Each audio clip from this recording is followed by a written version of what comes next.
Friends, welcome to K R केला channel. Friends, आज आपण पाहणार आहोत वडिलोपार्जित संपत्तीमध्ये कुणाकुणाचा वाटा असतो. सो फ्रेंड्स, हा व्हिडिओ पूर्ण बघा, लाईक, कमेंट आणि शेअर करा. सबस्क्राईब करायला अजिबात विसरू नका.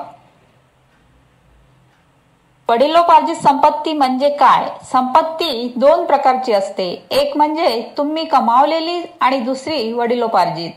कोणत्याही पुरुषाला आपल्या वडिलांकडून, आजोबाकडून किंवा पंजोबांकडून जी संपत्ती प्राप्त होते त्याला वडिलोपार्जित संपत्ती म्हणतात.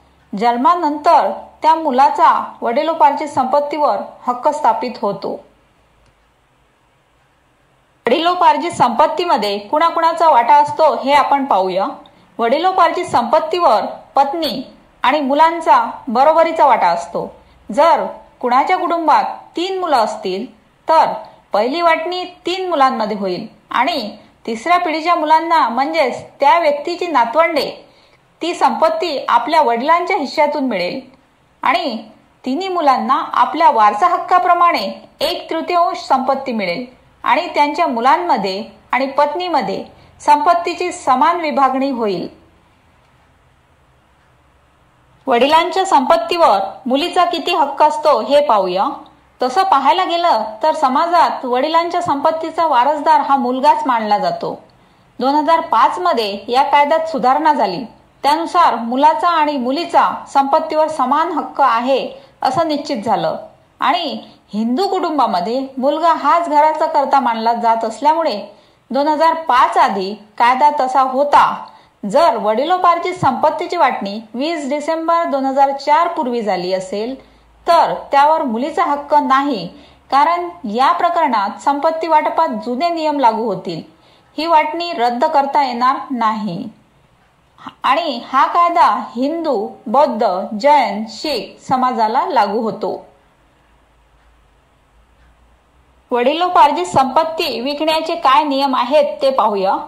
वडिलोपार्जित संपत्ती विकण्याचे नियम कडक आहेत, कारण या संपत्तीमध्ये अनेक हिस्सेदार असतात. त्यामुळे विकताना अनेक अडचणी येतात. वाटणी झाली नसेल तर कुटुंबातली कोणतीही व्यक्ती ती स्वतःच्या मर्जीने विकू शकत नाही. वडिलोपार्जित संपत्ती विकायची असेल तर कुटुंबातल्या सर्व सदस्यांची सहमती असणं आवश्यक आहे. दुसरी पत्नी असेल तर हिंदू विवाह कायद्यानुसार 2 लग्न करण्याची परवानगी पुरुषांना नसते.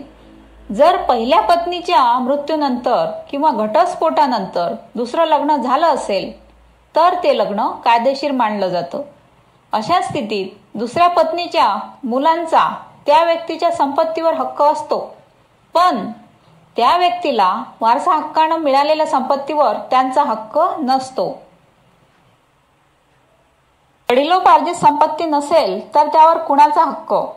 जर तुमची संपत्ती वडिलोपार्जित नसेल म्हणजे ती तुम्हीच कमावलेली असेल तर त्या संपत्तीची वाटणी कशी करायची याचा सर्वस्वी अधिकार तुमचाच आहे.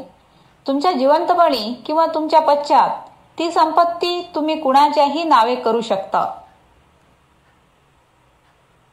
जर मृत्यूपत्र नसेल तर वारसा हक्काने मिळालेली संपत्ती वगळता जी तुम्ही कमावलेली आहे त्या संपत्तीवर पत्नी आणि मुलांचा हक्क असतो. जर त्या व्यक्तीचे आईवडील जिवंत असतील आणि ते देखील त्यांच्यावर उपजीविकेसाठी निर्भर असतील तर त्यांना देखील त्यातून हिस्सा मिळतो. जर मातापित्यांना हिस्सा नको असेल तर त्यांची जबाबदारी उचलून कोणताही वारसदार ती संपत्ती घेऊ शकतो. दिवाणी कायद्याच्या कलम 125 मध्ये देखभालीचा उल्लेख आहे.